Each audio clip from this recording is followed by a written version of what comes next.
The vial in Saoirse's palm was the size of a thumb joint and warm from her body heat, and she had been turning it slowly between her fingers for the better part of an hour, while the kitchens screamed around her. Powdered moonroot, sealed in beeswax, the stopper carved from heartwood so the contents would not know they were imprisoned. She had made it herself in a stone hut that no longer existed, on a night that no longer existed, for a sister who no longer existed. She kept it in the inner seam of her apron now, against her ribs, where a careless cook might mistake the bump for a folded rag. What the cooks did not know, what the head steward did not know, what the gilded women upstairs in their citrine and bone-white silks absolutely did not know, was that the small, clumsy maid sweeping ash from the great hearth was carrying enough refined moonroot to stabilize a collapsing soul bond for the length of a long breath. One long breath. Sometimes that was all anyone needed. What she also did not yet know, though the morning would teach her before the bells rang noon, was that she would have to spend that breath in front of 700 witnesses and a king who had been hunting her for 3 years without knowing her face. She kept her shoulders rounded. She kept her steps a half beat too slow. She had practiced the limp until her own knee believed it. A warden walking unnoticed through a royal court was a warden no one could kill, and Saoirse had buried 4 of her own order in shallow ground already, 3 of them women who had let themselves be seen for the span of one good deed. She would not be the 5th. Not today. Not on the day of the prince's bonding ceremony. Not in a stronghold so packed with high-born shifters that the air itself smelled of competing perfumes and barely leashed wolves. She bent to scoop the ash. She kept her eyes on the flagstones.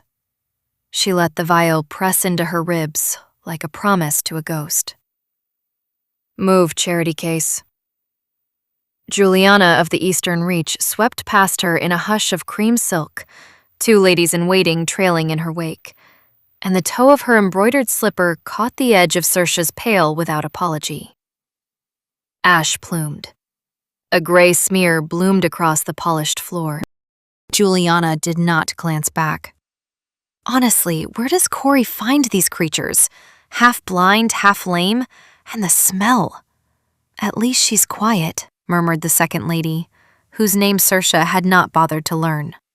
The last one wept. Imagine weeping in this house. Imagine being noticed enough to weep in this house, Juliana said, and her laugh was the sound of small, expensive bells. They drifted on toward the great staircase, leaving the ash for someone else, leaving Saoirse on her knees with her cloth and her hidden vial and her perfectly schooled face. Good. Let them think it. Let every one of them think it. A girl on her knees, scrubbing an insult off marble, was a girl no one would think to fear, and fear was the only currency that mattered in a court like this one. Saoirse wiped the smear in slow, patient circles and listened. That was the other thing she did. She listened the way her grandmother had taught her to listen, the way wardens had always listened, with the small, still place behind the breastbone, open like a cupped hand. The court above her sounded the way courts sound on ceremony mornings.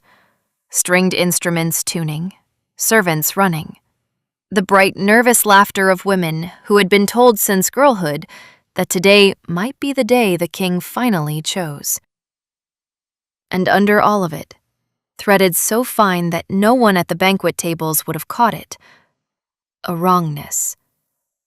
A small, wet wrongness.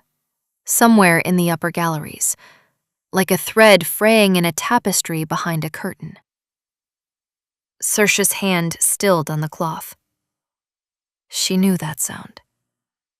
Not a sound, exactly. A pressure. A hollow place in the air where a bond should have been singing and was not. Somewhere above her head, in the rooms where the royal family was being dressed and perfumed for the king's brother's ceremony, Someone's soul tether was unraveling. Slowly, quietly, the way a stitched wound opens when no one is looking. She felt it with the part of herself she had spent 15 years pretending not to have, and her stomach went cold. Not today. Please, not today. A small hand closed around two of her fingers from behind. Saoirse did not startle. She had learned not to startle in places like this. She turned her head a careful inch and found Pip looking up at her with the grave, round-eyed attention of a 6-year-old who had already decided the verdict of the room.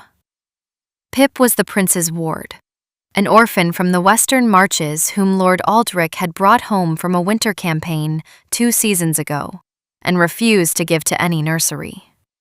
She wore a miniature version of a court gown, ivy green, badly fastened, the sash already crooked. Her hair had been braided by someone who loved her and did not know how. Saoirse suspected Aldrich himself. "You're sad," Pip said, not a question. "I'm working, little lord." "You're sad and working." Pip considered this. "I brought you a thing." She opened her free hand. On the small damp palm sat half a sugared violet, the other half clearly already eaten. "You can have the rest. The rest is the bigger half," I measured. Saoirse's throat did something unhelpful. She took the sticky purple sliver with the same gravity Pip had offered it, and tucked it into the corner of her cheek and let Pip see her swallow. "Thank you," she said. "That was the bigger half." "I know." Pip tipped her head. "Why are you sad?" "Because something is wrong upstairs, and I am the only person in this stronghold who can name it. And if I name it, I die. Because I have been alone for 15 years, and a child has just given me half her candy. Because the bells will ring in an hour, and a young man I have never met is going to stand under a stone arch and try to take a vow his body cannot survive. And no one will know until he falls." "I'm not sad, Pip. I'm thinking." "That's the same face." Pip patted her hand with great seriousness, as one professional comforting another. "Aldrich does it too. Will you come watch?" "I get to stand at the front," Aldrich said. He said, "Even though I'm small, I get to stand at the front because I'm his, and he's not ashamed." He said that part loud so the cream dress lady would hear. She frowned. "The cream dress lady is not nice." "No," Saoirse agreed quietly. "She is not." "Will you come?" The wrong place in the air above them gave another small fraying tug, and Saoirse closed her eyes for the length of one heartbeat, and when she opened them, she had already decided, the way a warden decides, the way her grandmother had decided the night she'd walked into the burning hall to pull 3 strangers out and never walked back. She squeezed Pip's small fingers very gently. "Yes," she said. "I'll come."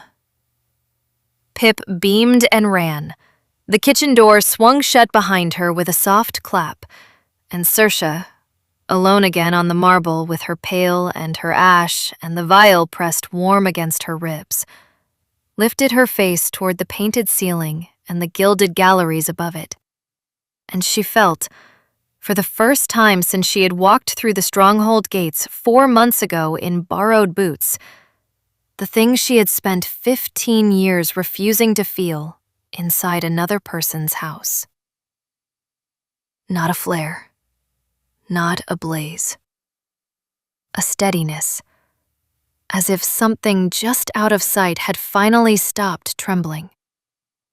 As if the stone of this place had been waiting for her without knowing it, and now it knew.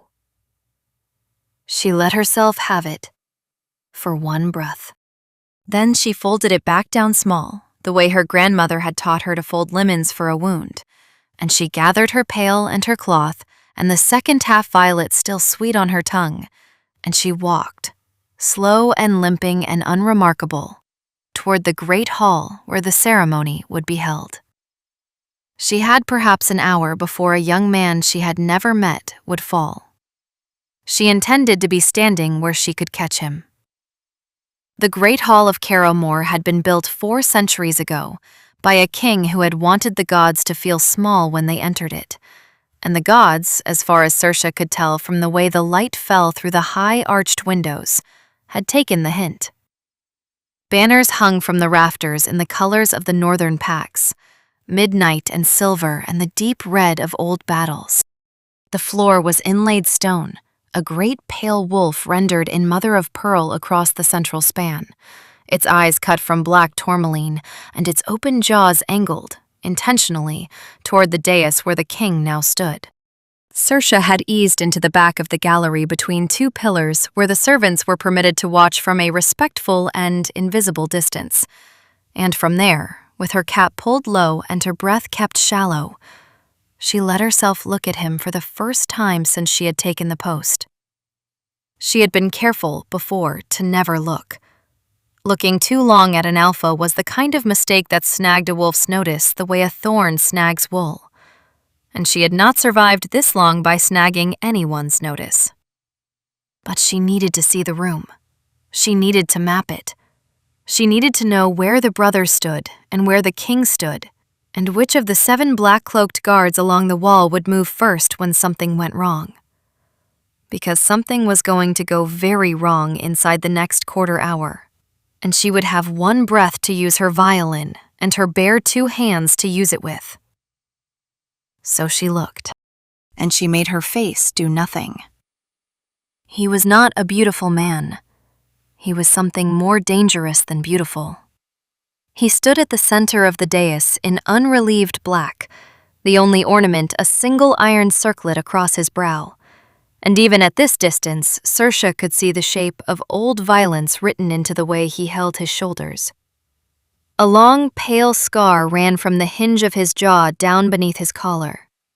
His eyes were the bleached gray of winter river ice, and they were moving, slowly, methodically, across the assembled court the way a wolf paces a kill ground before lying down. He was not looking for anyone. He was counting threats. Saoirse recognized the habit. She did the same thing every time she walked into a room, and she had only ever done it because her grandmother had taught her the night the first sister died. To his left stood his brother. Aldrich of Carrowmore was perhaps 26, a softer build than the king, with the easy, open face of a man who had been loved into being unafraid. He wore the bonding whites. The girl beside him was a daughter of the Southern Lakes, all dark braid and nervous joy, and she was holding his hand in both of hers as if it might be taken from her. Saoirse felt the wrongness in him from 40 paces. It was worse, this close. The bond he was about to swear was not the bond fraying inside him. The bond fraying inside him was older. Something had been done to Aldrich of Carrowmore, some clean, cruel cut, and whatever blade had been used had been left inside the wound. She could see, in that small, still place behind her breastbone, the way his light flickered. It would last another 7 minutes, possibly 8. The king raised his hand. The hall went still the way a forest goes still when a predator stops moving. "Before the witnesses gathered," he said, and his voice was lower than Saoirse had expected, controlled in a way that suggested it could be much louder if it needed to be. "And before the stone of this house, my brother, Aldrich of Carrowmore, will speak his vow." Aldrich stepped forward. He smiled at his bride. He opened his mouth. He did not get the first word out. He swayed, very slightly, the way a tall reed sways before it breaks, and his bride's hands tightened around his, and her face changed. And Saoirse was already moving. She moved before he fell. She moved before the gasp went up. She moved through the gap between the two pillars and down the side of the gallery, while the assembled court was still drawing the breath it would scream with. And by the time Aldrich's knees hit the inlaid floor, she was already pushing past the second rank of guests, and by the time the king had crossed half the dais, she was at the foot of it, her cap fallen back, her hair coming loose from its pins, the vial already in her hand.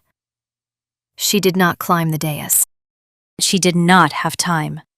"Lay him flat," she said, and her voice carried in the way a warden's voice was trained to carry, low and absolute and impossible to refuse. "Now, on his back, head to the north." A court healer in the green robes of the inner sanctum had already reached Aldrich, and he turned toward her with the practiced outrage of a man being interrupted. "You will step back, woman. This is no place for—" "He has a corrupted sever in his second chamber," Saoirse said, "and you have under 3 minutes to decide whether your pride matters more than his life. Lay him flat." The court healer's mouth opened. It also closed. He looked, for the first time, properly at Aldrich, and whatever he saw in the boy's gray lips made him kneel without another word and turn the prince onto his back with the bride's frantic help. Saoirse was already on the dais. She had not climbed the steps. She had taken them in 2 strides. Her limp was gone. Her stoop was gone. The shape of her, suddenly, was the shape it had always been under the rags. And she was aware, distantly, the way one is aware of weather, that the entire hall had gone silent in the particular way a hall goes silent when its assumptions are being disassembled in real time. She did not have attention to spare for it. She knelt. She put her left palm flat to the center of Aldrich's chest, just above the sternum, and she felt the unraveling under her hand the way one feels a kitten's heartbeat under thin skin, fast and small and going. "Hold his head," she said to the bride, who obeyed instantly, and "open his collar," she said to the healer, who obeyed less instantly but obeyed. And then she broke the wax seal of her vial with her thumbnail and tipped a single grain of moonroot onto the pad of her smallest finger. And she pressed that finger to the soft hollow under Aldrich's tongue and held it there while she counted, in the old language no one in this hall but her had heard spoken aloud in 15 years, the 7 syllables that told a fraying bond to wait, to hold, to remember what it had been before someone had cut it. Aldrich shuddered once, hard, the way a man shudders coming out of cold water, and the gray began to leave his lips. Saoirse did not look up. She did not dare. She kept her hand on his chest, and she kept counting under her breath, and she felt the unraveling slow, hesitate, hold. She had bought him perhaps a day, perhaps 2 if he was lucky. The blade was still in the wound. She would have to find it and draw it, and that was not the work of a hall. That was the work of a long, quiet room and a longer, quiet night. But for now, for this minute, the boy was breathing. She let out the breath she had been holding since the moment he swayed. Then she made herself look up. She looked at the bride, who was weeping silently with her hands in Aldrich's hair. She looked at the healer, whose face had gone the color of old ash. She looked, because she had to, at the king. He was already looking at her. He had not moved from where he stood at the head of the dais, and his face had not changed exactly, but something behind it had. The Winter River eyes were no longer counting threats. They were doing something quieter and far more dangerous. They were recognizing her. Not her face, she had never met him in her life, but the shape of what she had just done. The order of the words. The grain of moonroot. The hand placement. He knew. Somehow, this man in this hall knew, And Saoirse understood with the slow, cold certainty of a warden who has just been seen for the first time in 15 years that she had not, in fact, been hiding from a court. She had been hiding from him. He moved. He came down off the dais in 3 long strides, and the hall flinched as one body, because the King of Carrowmore moving at speed was the kind of thing that ended in blood. And Saoirse braced herself, because she had braced herself for this exact moment every morning for 15 years.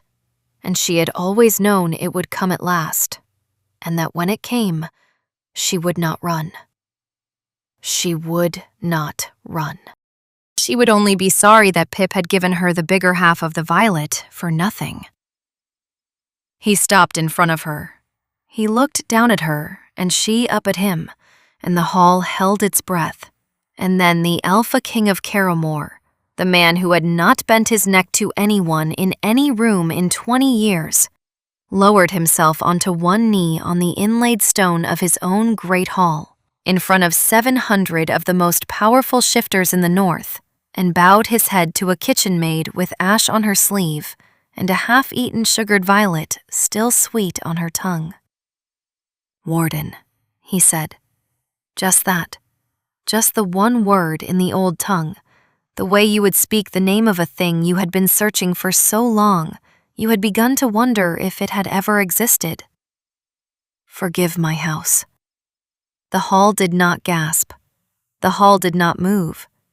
The hall had forgotten how to do either. Saoirse stayed very still. She was aware of her own heartbeat in her ears, slow and surprisingly steady, and she was aware of Aldrich's breathing under her left hand, which was the only thing in the room she allowed herself to care about for the next 2 seconds. She did not stand. She did not order him up. A warden did not bid a king rise. That was not how the old law went. And if he knew enough to kneel, he knew enough to know that. She let him have it. She let the hall have it. She let the cream silk women in the front row have it, and she did not look at them, but she heard the small strangled sound that came from the direction of Juliana of the Eastern Reach, and she filed it away for later, the way a warden files everything away for later.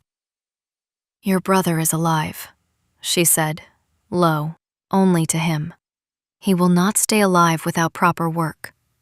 We need a quiet room, clean linens, salt water, a brazier, and no one in the room who does not need to be in it.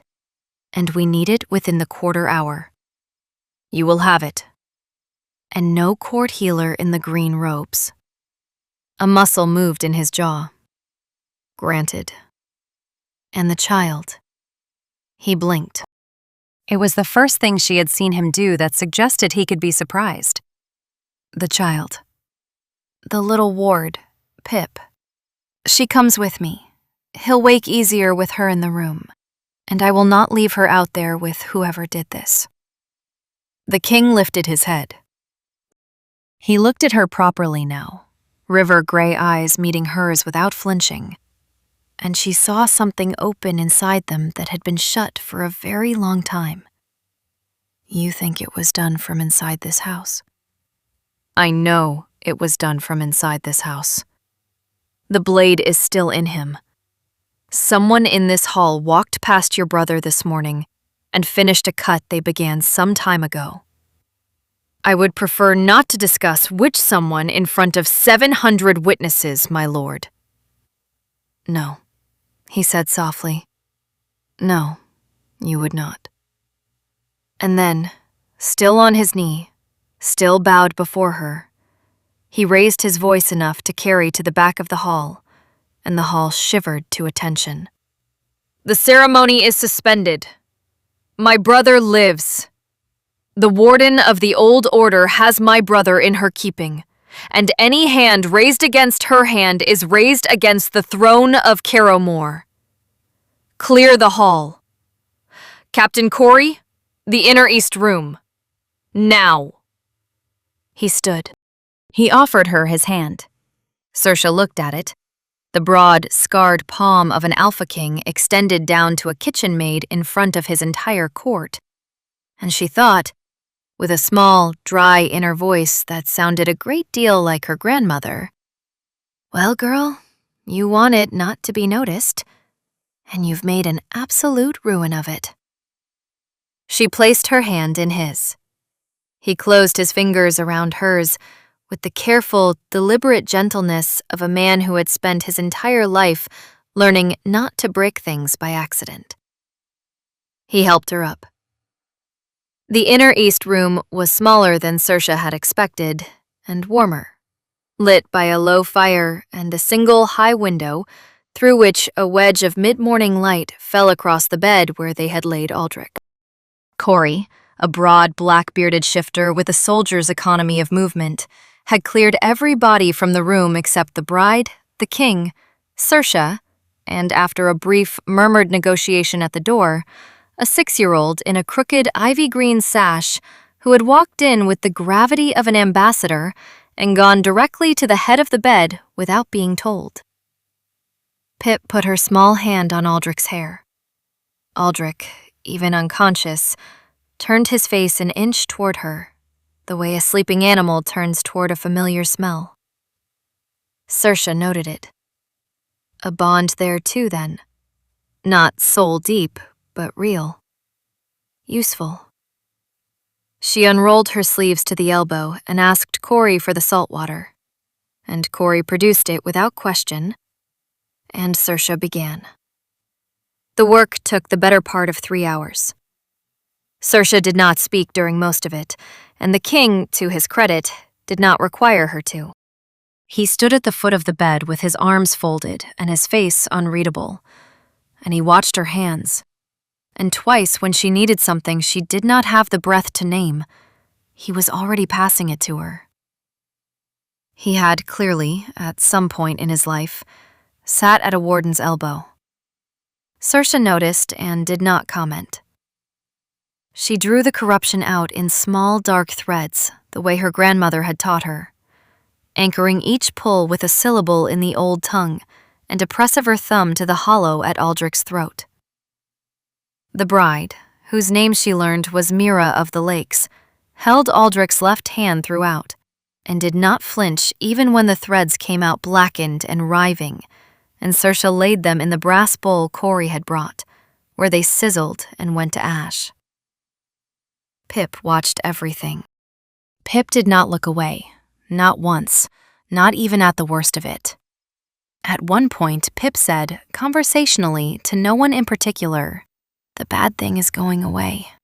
And Saoirse felt the king's eyes shift to the child for a long considering moment before they came back to her hands. When it was done, when the last black thread had hissed in the bowl, and Aldrich's color had come back as far as it was going to come back today, Saoirse sat back on her heels and pressed the heels of her hands into her eyes. She was shaking. She had not shaken in 15 years. She had not let herself. She let herself for perhaps 4 seconds, and then she lowered her hands and picked up the damp cloth and began to wipe Aldrich's chest clean. "The blade was poisoned," she said. Her voice came out rougher than she had meant. "Refined silver gall, the kind they used in the Warden's Wars. Whoever did this had access to a stock no one ought to have access to anymore. They have been working on him for at least 3 weeks. This morning they tightened the cut to make sure he would fall during the vow. To kill him. To kill him publicly.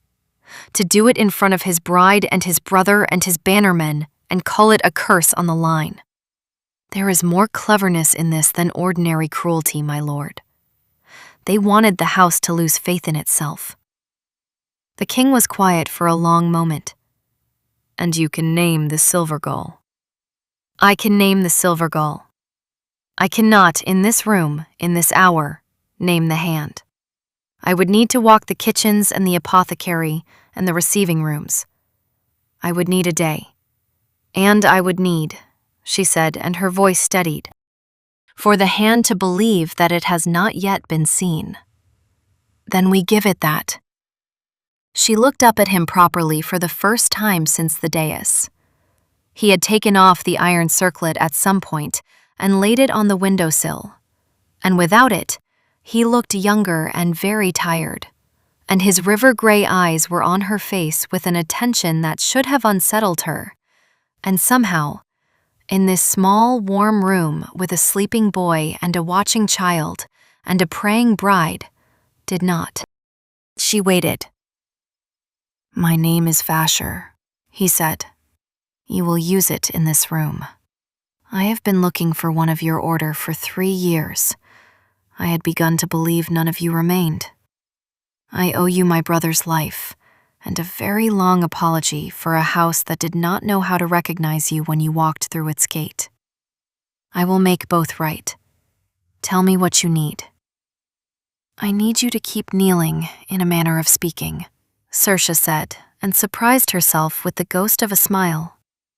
"I need the court to keep believing that I am exactly what your brother now requires me to be, no more and no less. I need a room to sleep in with a lock that works. I need Pip allowed in and out of that room without challenge. I need access to the apothecary unsupervised. I need a cup of something hot, because I have not eaten since dawn.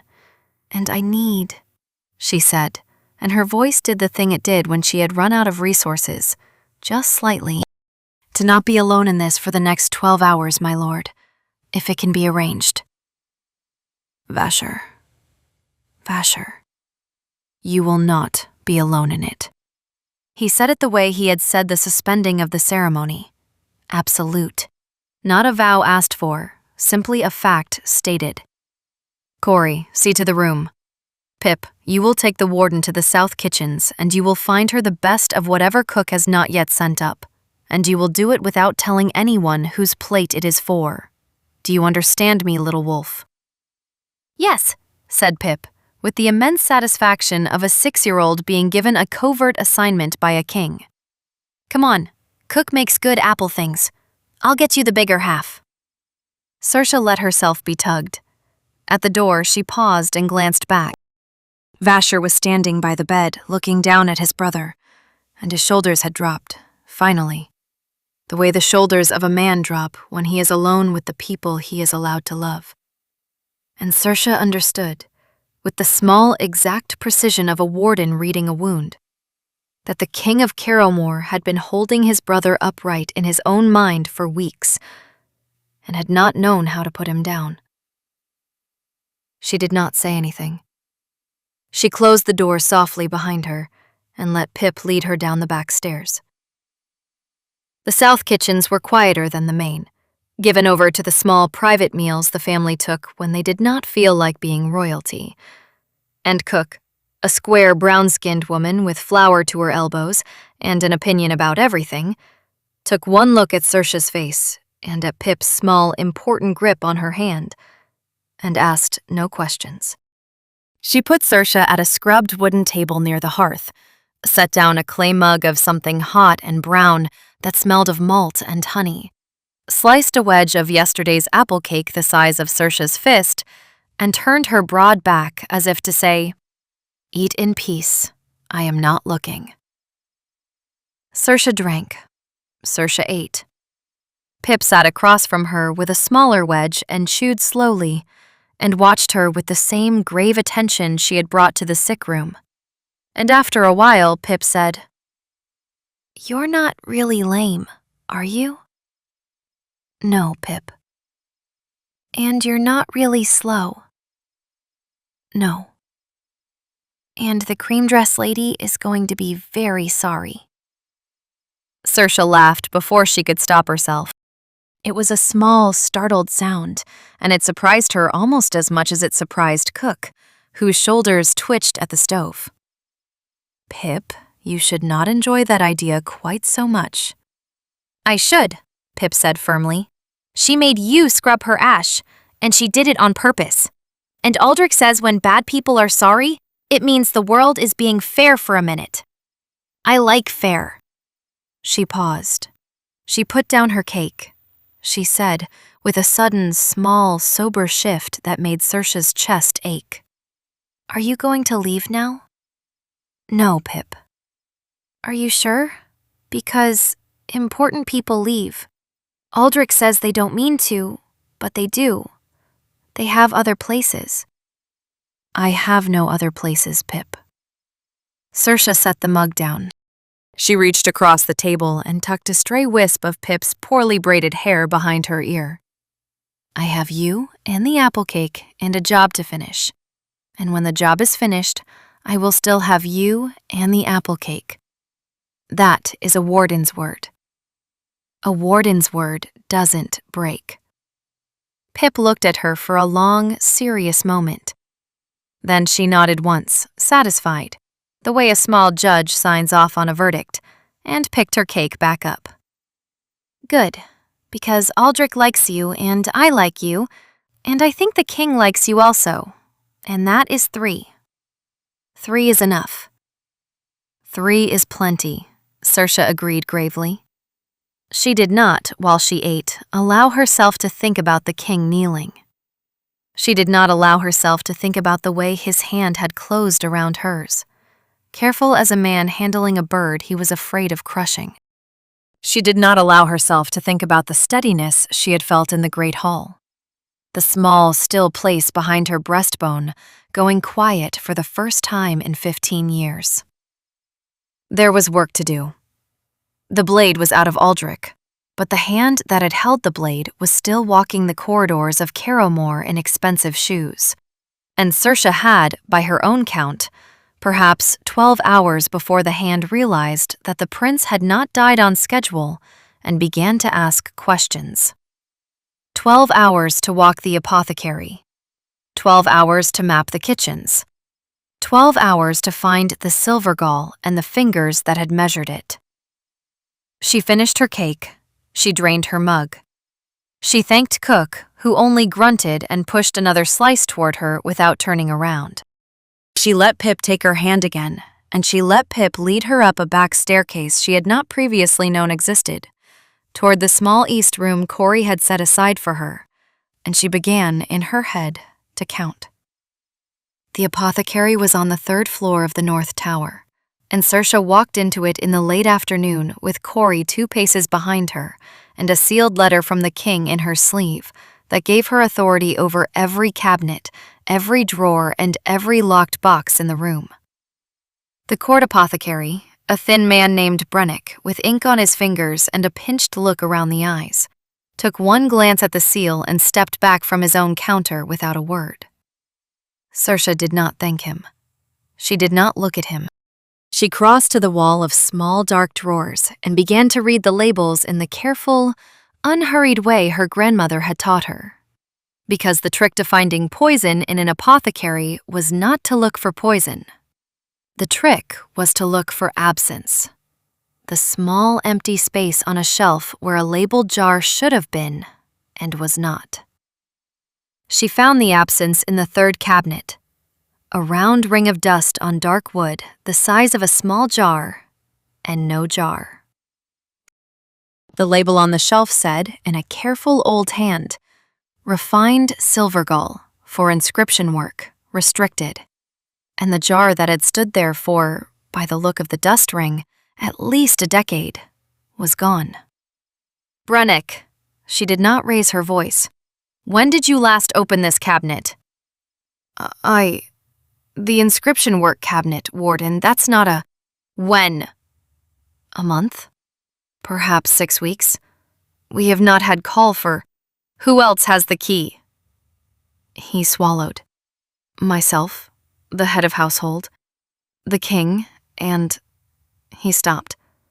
And Lady Juliana of the Eastern Reach has, on 3 occasions in the past 2 months, requested access for what she described as a pendant restoration. She brought a writ from the Council of Ladies. I did not feel I could refuse a writ from the Council of Ladies. Saoirse closed the cabinet very gently. She turned.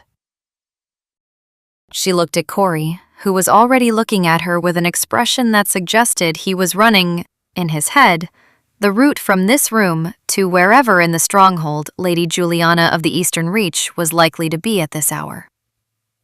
"Cream silk," Saoirse said quietly. "Today. The one who kicked my pail in the south corridor this morning. I saw it. Corey's voice was flat. I almost spoke. My lord would not have wanted it done in front of the foreign envoys, so I did not. I should have. You could not have known. I could have known she was the kind. Saoirse allowed him that.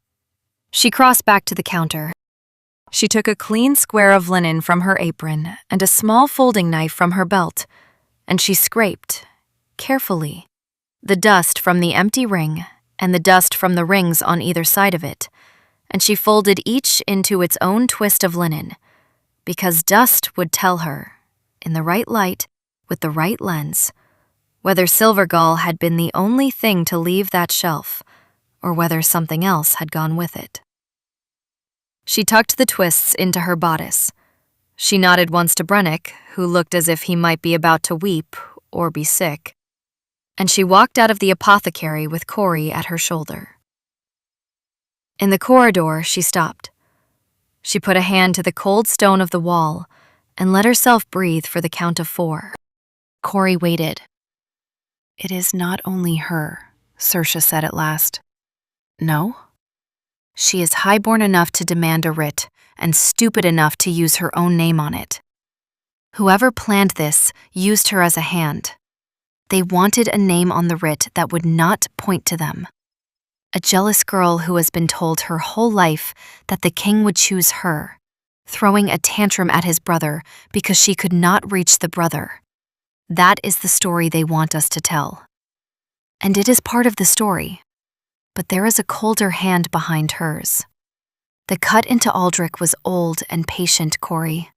It was begun before Mira of the Lakes was even named as his bride. Juliana of the Eastern Reach is not patient. Juliana of the Eastern Reach made a scene at me in a corridor this morning over a pail of ash. Patient women do not do that. Then who? Saoirse thought.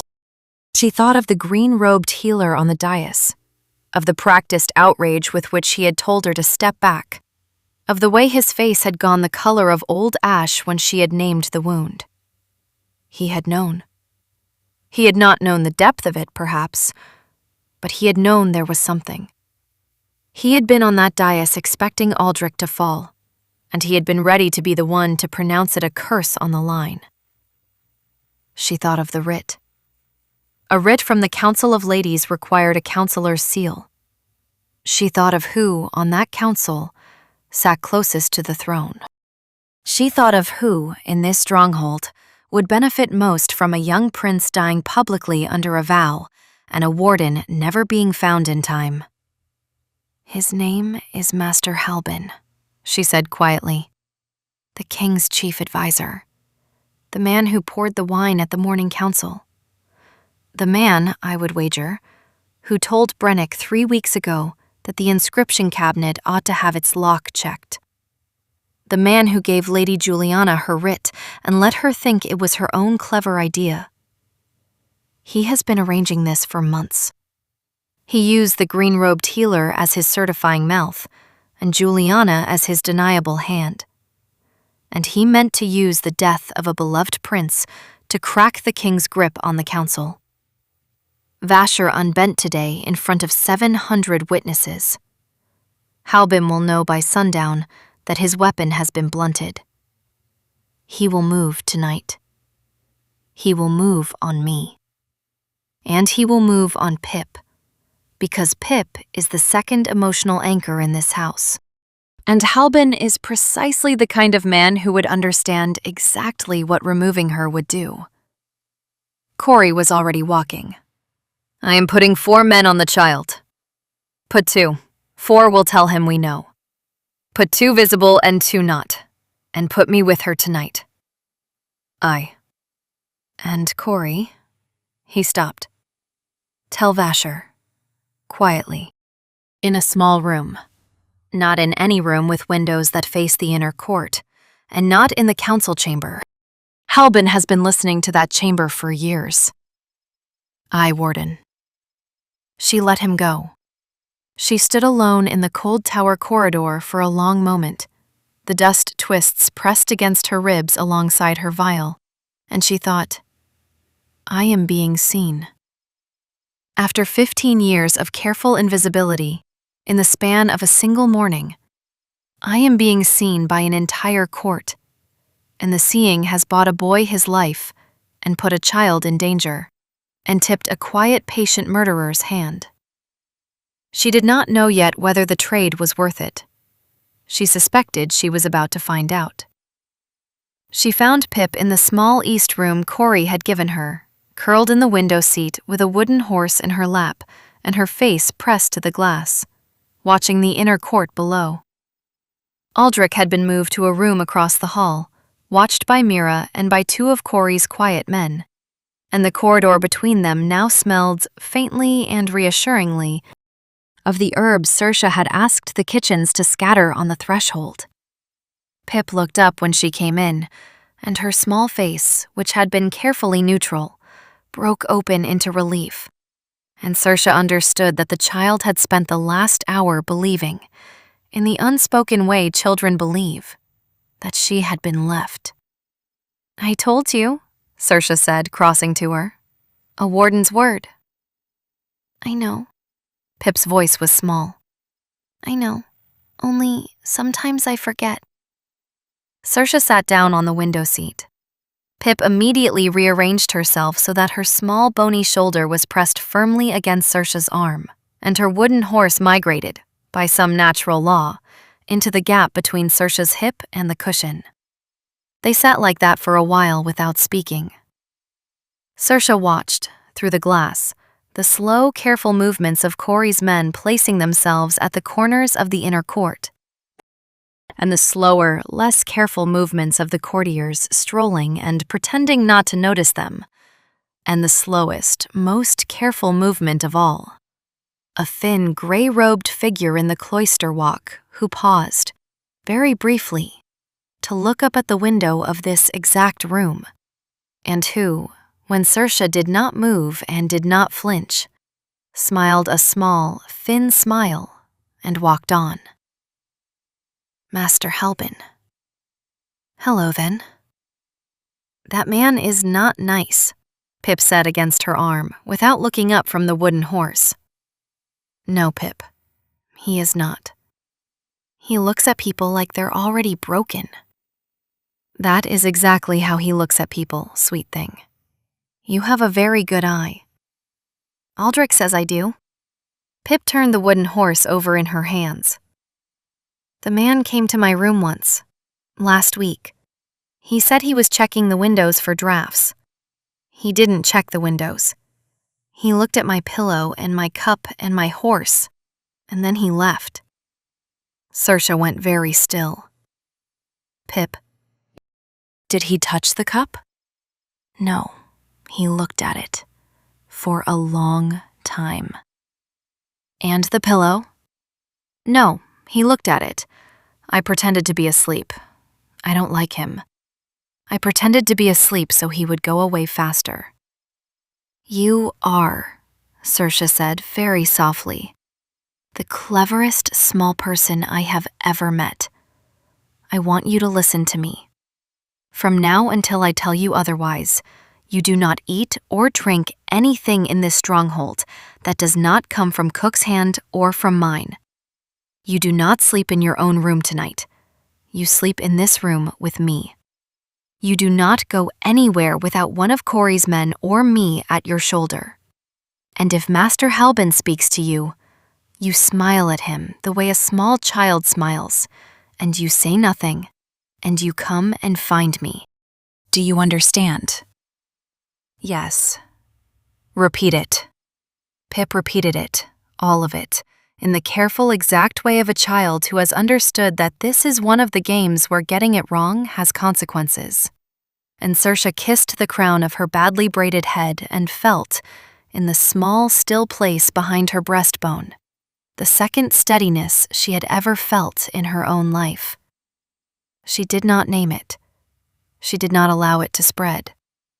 She set it down beside the first, the one she had felt on the floor of the great hall when she had laid her hand on Aldrich's chest and known he would live. And she let the two of them sit there together quietly, without comment, the way two warm coals sit together in a banked fire. A knock at the door. 3 measured raps. Corey's hand. Saoirse rose, settled Pip and the wooden horse on the cushion behind her, and opened the door. Vasher stood in the corridor.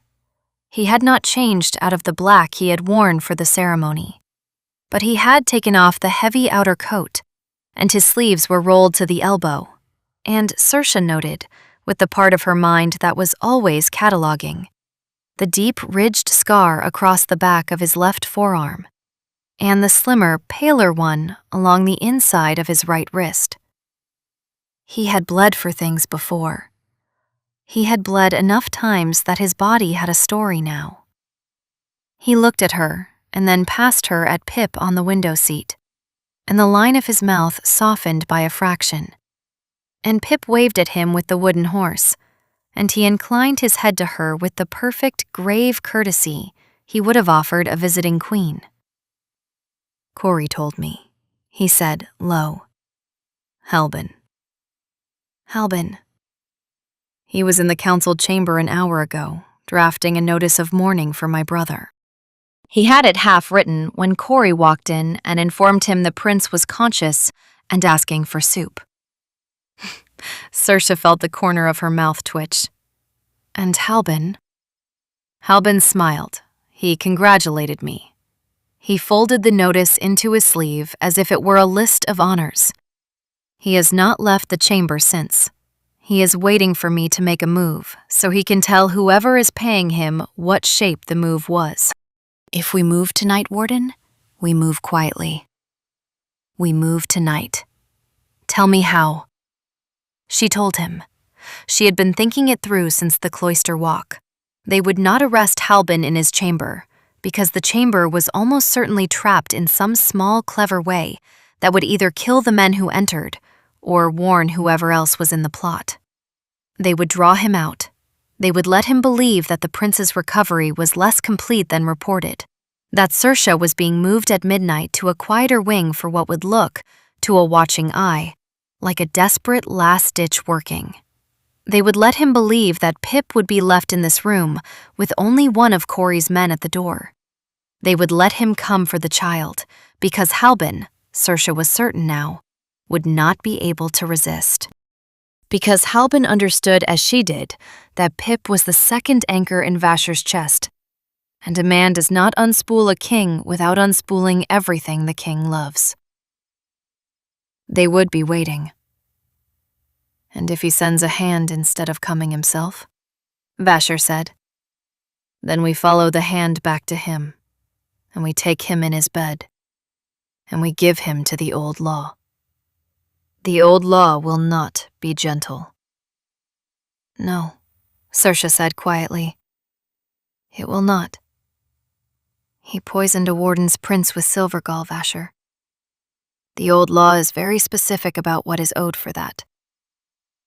I am not going to argue it down." Something moved in his face. "You said my name." "You told me to." "You did not before."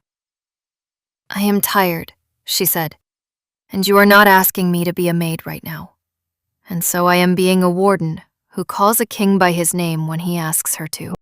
Do not make a thing of it, my lord." "Vasher. Vasher." He looked at her for a long moment. Whatever he was going to say, he did not say. He inclined his head instead, the same grave courtesy he had given the child, and stepped back. "Midnight, then. Corey has the rest. Eat something before then, Warden. You are gone in the face." "I have apple cake." "Eat it." "Yes, Vasher." He almost smiled. He did not quite. He turned and went, and Saoirse closed the door, and Pip behind her said in a small, interested voice, "He likes you." "He is grateful to me, Pip. There is a difference." "There is," Pip agreed. but it is not the difference you think it is." And she went back to her wooden horse, leaving Saoirse standing at the door with her hands still on the latch, trying and failing to come up with a counter-argument. The Stronghold by Midnight was a different animal. The torches had been turned down to embers in the main corridors. The great hall stood empty and echoing, with its mother-of-pearl wolf glittering coldly in the moonlight from the high windows, and the banners overhead stirred in some unfelt draught, as if the building itself were breathing in its sleep. Saoirse walked the back corridor toward the south wing, with two of Corey's men at her heels and a sealed bundle of supplies in her arms that was meant, to any watching eye, to look like the working tools of a warden moving a patient she was afraid she might lose. Aldrich was not in the bundle. Aldrich was asleep in a different room 3 corridors away, with Mira at his side, and 4 of Corey's quietest men between him and the world. The bundle was rags. The patient was a decoy. The room she was walking to had been chosen because it had only one door, and that door could be watched from the dark recess at the head of the stair. She walked slowly. She let her shoulders show the kind of exhaustion she did not, in fact, have to fake. She let her limp come back, just slightly, because old habits made good cover. In the small east room behind her, Pip lay in Saoirse's bed, with her wooden horse on the pillow beside her, and her small back to the door, breathing the deep, even breaths of a sleeping child. The breaths were real. Pip had insisted on actually sleeping, because pretending to sleep, she had explained with great seriousness, was harder than sleeping, and the pretending would show. Saoirse had agreed. Corey had taken station at the door, visibly, in his black cloak. 2 more of his men, less visibly, had folded themselves into the deep window embrasure of the corridor across from the door, where the curtain fell long enough to hide a man if the man knew how to be hidden. They knew how. Saoirse had checked. She reached the south wing room. She went in. She set the bundle down on the bed. She did not light the lamp. She crossed in the dark to the heavy curtain at the side of the bed, and she stepped behind it. And she waited. From here she could see, through a gap in the fabric, the door and the small window and the shape of the dummy bundle on the bed in the moonlight that fell through the high slit. She drew her vial. She drew, also, the second thing she had brought from the apothecary with Brennick's terrified blessing. A small twist of folded paper containing a powder that was the inverse of silver gall, the thing her grandmother had taught her to make on a winter night in front of a fire that no longer burned. She had not made it in 15 years. She had made it this afternoon, in a corner of Cook's kitchen, with Cook's broad back providing cover. She held it now in her left hand. The door opened. It opened without sound. Saoirse had been listening for a footstep, and there was no footstep. The door simply opened, slowly, the way a door opens in a dream, and a tall, thin shape in gray robes slipped through the gap and stood for a moment, letting its eyes adjust to the dark. Master Halbin himself. He had not sent a hand. He had come. Saoirse felt, behind the curtain, a small, cold thrill of something that was not quite satisfaction. He was arrogant enough, then. He believed he could not be caught. He believed the warden whose existence had ruined his entire month was lying exhausted and unguarded behind the bundle on the bed, and he meant to finish her himself.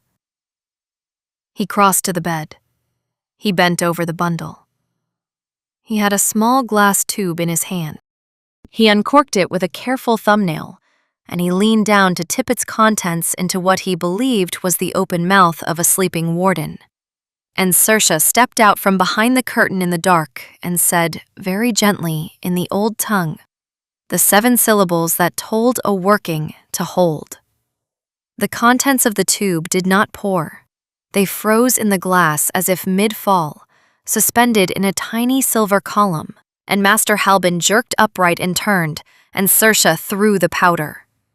She threw it underhand, low and soft, the way her grandmother had taught her to throw a binding, so that the powder spread in a slow falling cloud rather than a sharp scatter, and the cloud caught Halbin across the chest and the throat, and where it touched him, it sank in. He gasped. He clawed at his collar. He took one staggering step backward, and the 7 syllables in the old tongue closed around him like a hand around a sparrow, and he stopped moving entirely. He stood frozen in the moonlight, with the tube still in his hand, and his mouth open on a word he had not finished saying. Saoirse walked across the room. She took the tube from his frozen fingers, she corked it, she pocketed it. "Refined silver gall," she said quietly, conversationally. "Tincture, not powder, which is harder to make and easier to deny.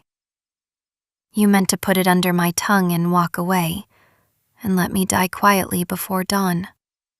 And you meant for it to look like exhaustion. You are not, as it turns out, a clever man. You are a patient one, and there is a difference." She heard, in the corridor behind her, the soft footfall of Vasher arriving, exactly on the count she had given him. She did not turn. She kept her eyes on Halbin's face, and Halbin's eyes, the only part of him that could still move, swiveled toward the door and went wide. "My king!" Halbin tried to say. Nothing came out. The binding held his throat. "He cannot speak," Saoirse said without turning. "He will be able to in a moment. I wanted him to know first that he was caught, and second, that he was caught by the kind of working he has spent his career denying still existed. And third, that the woman who caught him is the maid he watched Juliana of the Eastern Reach kick a pail of ash at this morning. I wanted him to have all 3 of those facts in his head before he opened his mouth, because I thought it might improve what he chose to say." "Morden," said Vasher softly behind her, and she heard in his voice something that was not quite a laugh and not quite anything else. "You are a frightening woman." "I am a tired woman, Vasher. Take him." Corey came past her and put his hands on Halbin's shoulders. Saoirse released the binding with 3 syllables and a turn of her wrist, and Halbin sagged, and Corey held him up. The king's chief advisor, the architect of 3 weeks of slow, patient murder against a young prince, stood swaying in the moonlight of a small south wing room, and the only thing he said, when he could speak again, was, "There was supposed to be no more of you." "I know," Saoirse said. "That was the trouble with your plan. It depended on a thing being true that was only mostly true." "Who else?" "That is for you to tell us. In a smaller room. With Corey. Tonight." She glanced over her shoulder at Vasher. "I want him questioned before dawn. He has at least 2 more hands in this house, possibly 3. And I want them named before they have a chance to decide that silence is safer than confession. Use the old law. Show it to him. He will talk." "Done." "And Juliana of the Eastern Reach. She will be in irons before the hour is out." "Not irons. Exile. She was a tool, not a hand. She gets the southern road and a single horse, and her name struck from the council. And if she sets foot inside Carrowmore again, you may revisit the irons. The old law allows mercy when mercy is chosen." Vasher looked at her for a long moment in the dark. "You are choosing mercy for the woman who kicked your pail." "I am choosing mercy for the woman who was raised from infancy to believe that her only worth was being chosen by you, and who, when she was not chosen, did the smallest, stupidest, cruelest thing she could think of to the one person in the room more invisible than she felt. She is not innocent. She is also not Halbin. The old law sees a difference. So do I. He inclined his head. He did not argue. Corey took Halbin out. The two men from the corridor took the tube and the powder twist as evidence. The room emptied. Saoirse stood alone in the moonlight by the curtain, and she found, after a moment, that her hands were shaking again, and she pressed them flat against her apron until they stopped. Vasher had not left.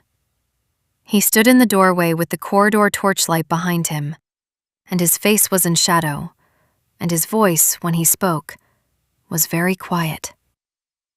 Saoirse. She looked up. He had not used her name before. It sounded different in his mouth than it had ever sounded in anyone else's. Not a caress. He was not a man who caressed. A weight, more like. The weight of a thing being lifted carefully and set down where it belonged. "You should sit," he said, "before you fall."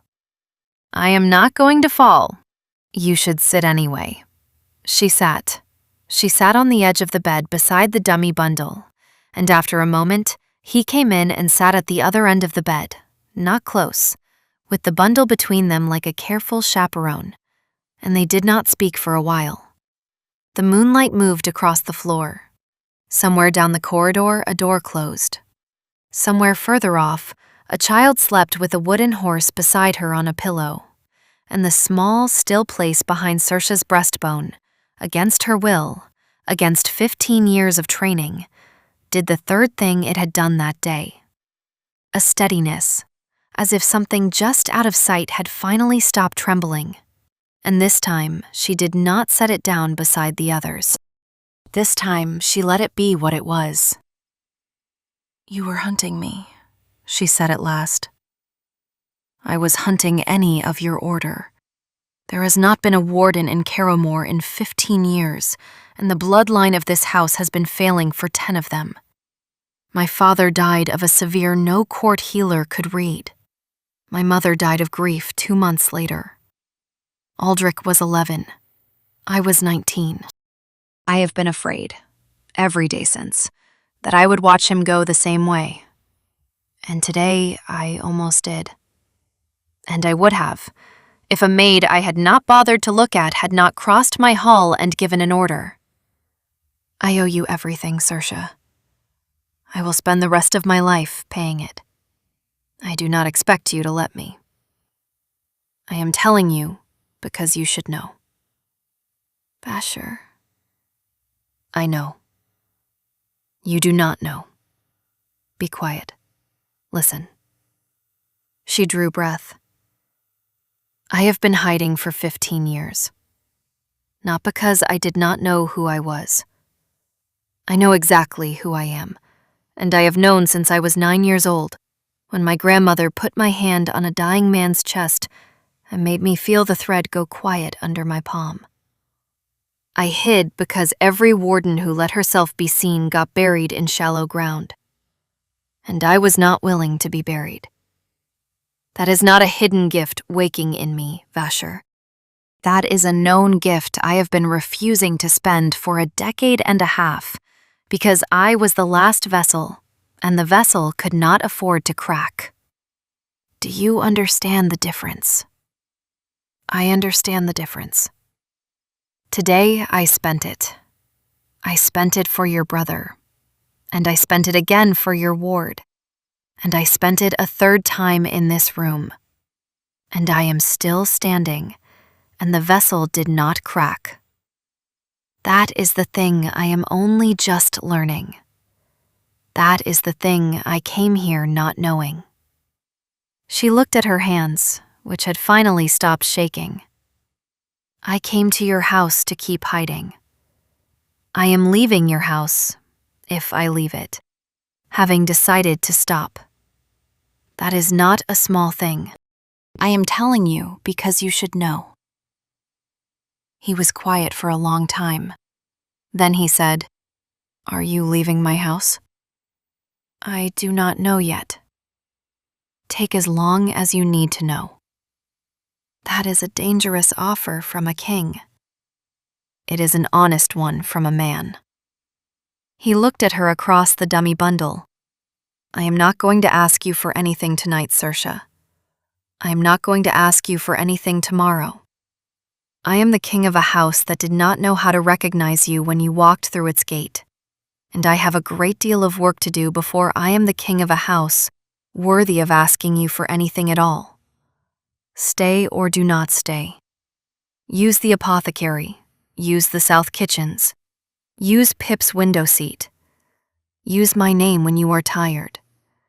The house is yours to walk in for as long as you choose to walk in it. And the walking does not come with a price. That is the only vow I am offering you tonight. I would like you to hear it as a vow." "I hear it as a vow." "Good." They sat a little longer. Then Saoirse stood, slowly, and she crossed the small distance between them in the moonlight, and she put her hand, briefly, lightly, on the back of his where it lay on his knee, and she felt under her palm the steady living warmth of a man who had been afraid for a very long time, and was, perhaps for the first time in years, not afraid in this exact moment. She lifted her hand. She stepped back. She walked out of the room and down the corridor toward the small east room where a 6-year-old slept with a wooden horse on the pillow beside her. And she went in and she shut the door, and she lay down on the floor beside the bed because the bed was full of small girl and small horse.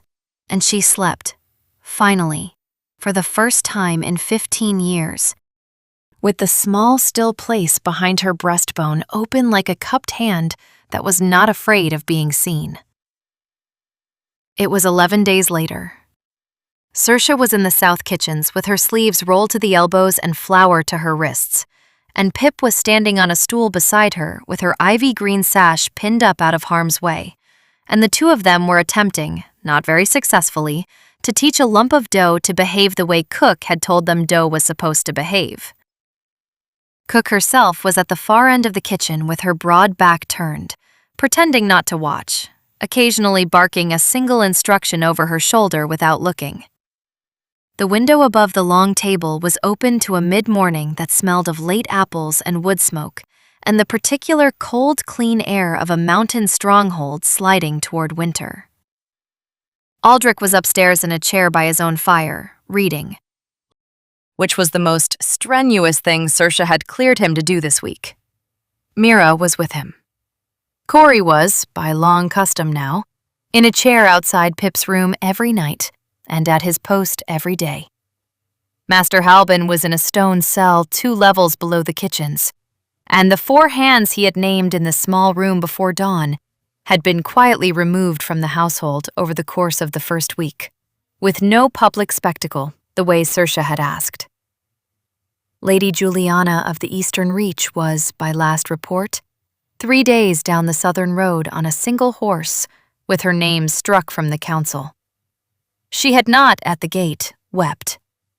Saoirse had not gone down to watch her go. There had been no satisfaction in it that Saoirse had wanted to feel.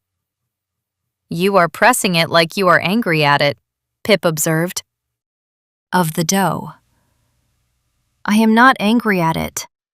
"You are pressing it like you are." "I am pressing it like Cook said to press it." "Cook said to fold it." "There is a difference."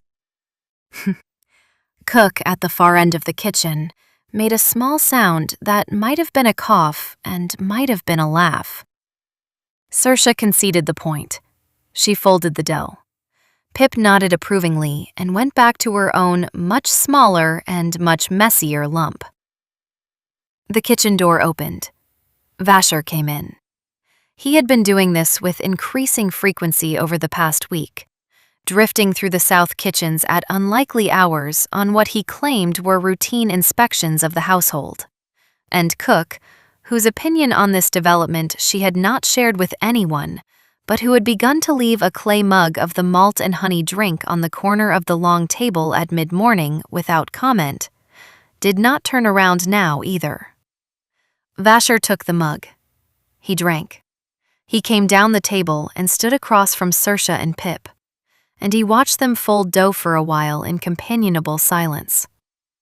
It is supposed to be bred, Pip informed him, in case there had been any doubt. I see that. Mine is going to be a horse. I see that also. Saoirse's is going to be bred because she is older and more responsible. That tracks. Saoirse did not look up. She felt the corner of her mouth do the thing it had been doing more often lately, in the south kitchens at mid-morning. She kept folding. After a while she said, without looking at him, Aldrich is well. The blade is fully drawn. The bond he swore with Mira this morning in Corey's office with 8 witnesses and no banners took clean. I felt it take. There will be no second working needed. He is, as of about an hour ago, properly bonded and properly free of Silvergall, and I am not, as it turns out, required in this house any longer in any official capacity. I see, said Vasher. I am telling you because you should know. I am hearing it as a thing I should know. Good.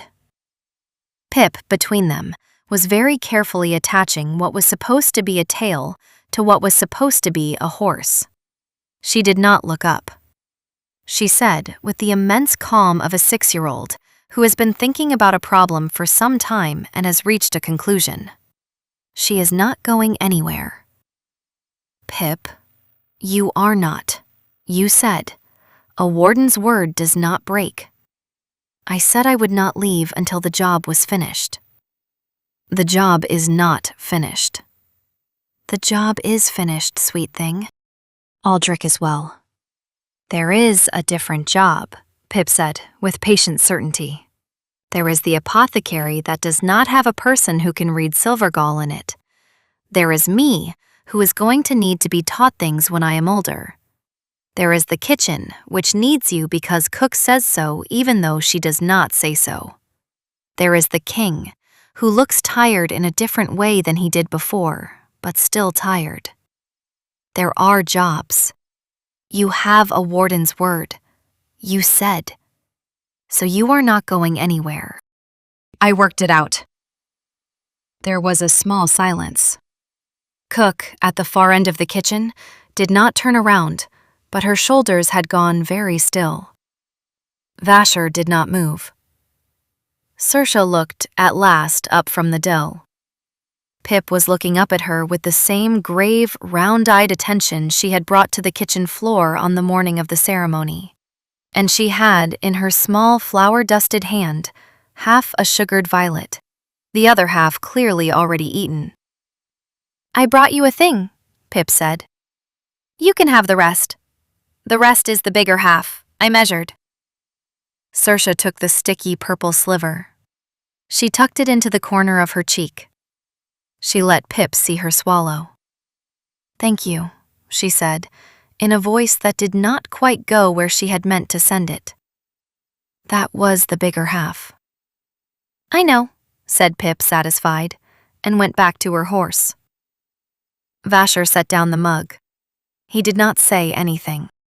He reached, very slowly, across the table, and he put one large, scarred hand, palm up, on the wood between the dough and a small flour-dusted girl, and he left it there. He did not ask. He waited. After a moment, Saoirse put down the dough, and she wiped her hand on her apron, and she laid her hand in his, and he closed his fingers around hers with the careful, deliberate gentleness of a man who had spent his entire life learning not to break things by accident. And the small, still place behind her breastbone, which had once, 15 years ago, learned to be silent in order to keep her alive, was not silent any longer, and was not afraid of the noise. Outside the open window, a late apple thudded softly into the grass. Cook, at the far end of the kitchen, picked up a wooden spoon and began, with great dignity, to stir something that did not need stirring. Pip, between them, attached the last leg to her horse and held it up for inspection. It is a good horse, Vasher said gravely. It is the best horse, Pip corrected. "It is the best horse," he agreed. Saoirse did not say anything. She did not need to. She folded her free hand back into the dough and kept working. And Vasher did not let go of her other hand. And Pip leaned her small, bony shoulder against Saoirse's arm in the proprietary way she had been leaning it for 11 days now. And the mid-morning light moved slowly across the long, scrubbed table. And somewhere upstairs, a young prince newly bonded was reading a book by his fire with his wife's hand in his hair. And somewhere 2 levels below the kitchens, a patient, cruel man was learning what the old law was specific about. And somewhere down a southern road, a young woman in cream silk was learning, perhaps, what it cost to kick a pail of ash at a stranger. None of that was in the kitchen. The kitchen had only the dough, and the horse, and the open window, and the 3 of them, and the small steadiness behind Saoirse's breastbone that had finally, after 15 years, decided to stay. There were a few moments in this one that stayed with me. The sugared violet, offered twice by the same small hand. A king on one knee in his own great hall, in front of 700 witnesses, saying only the one word in the old tongue. A woman who had spent 15 years refusing to be seen, choosing, in a kitchen full of flour and late apples, to stop. I'd love to know which one landed for you. See you next time.